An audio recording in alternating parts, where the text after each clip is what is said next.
लाक्षागृह मामले में मुस्लिम पक्ष को लगा झटका। लाक्षागृह की बढ़ाई गई सुरक्षा। सरथना कोर्ट ने हिंदुओं के पक्ष में सुनाया फैसला।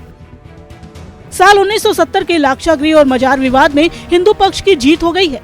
यहाँ 100 बीघा से ज्यादा जमीन को लेकर 1970 में कोर्ट में सुनवाई शुरू हुई थी, जिस पर मेरठ की सरथना कोर्ट ने सुनवाई करते हुए मुस्लिम पक्ष की याचिका को खारिज कर हिंदुओं के पक्ष में फैसला सुनाया है, जिसके बाद से यहाँ की सुरक्षा बढ़ा दी गई है।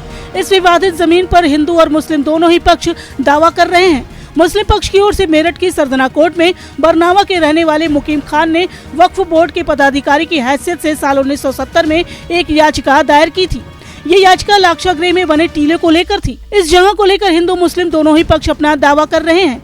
दोनों ही अपनी अपनी दलीलें भी दे रहे हैं। इस याचिका में लाक्षागृह गुरुकुल के संस्थापक ब्रह्मचारी कृष्णदत्त महाराज को वादी बनाया गया था। उस वक्त मुस्लिम पक्ष ने ये दावा किया था कि ये शेख बदरुद्दीन की मजार है और बड़ा कब्रिस्तान है। याचिका में कृष्णदत्त पर आरोप लगाया था कि ये महाराज बाहर के रहने वाले हैं, यहाँ के कब्रिस्तान को खत्म करके हिंदुओं का तीर्थ बनाना चाहते हैं। आज का आलम यह है कि मुकीम खान और कृष्णदत्त महाराज दोनों की मौत हो चुकी है। अब तक दोनों ही पक्षों से अलग अलग वकील केस लड़ रहे थे।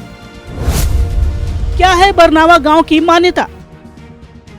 इस जगह को लेकर मान्यता ये है कि बरनावा गांव उन 5 गांवों में से एक है जिसे पांडवों की ओर से भगवान कृष्ण ने दुर्योधन से मांगा था और कहा यह भी था कि लाक्षागृह वही जगह है जहां पर पांडवों को जलाकर मारने की कोशिश की गई थी। महाभारत में इसका जिक्र वारणा व्रत के नाम से आता है। गांव का तटीय छोर हिंडन और कृष्णा नदी के तट पर है। गांव के साउथ में लगभग 100 फीट ऊंचा और 100 बीघे से ज्यादा जमीन पर एक टीला है, जिसे हिंदू लाक्षागृह कहते हैं। यहाँ महाभारत कालीन के आज भी कई सबूत मिलते हैं। ASI ने इस जगह पर खुदाई भी की थी, तब यहाँ महाभारत के समय की कई चीजें मिली थी।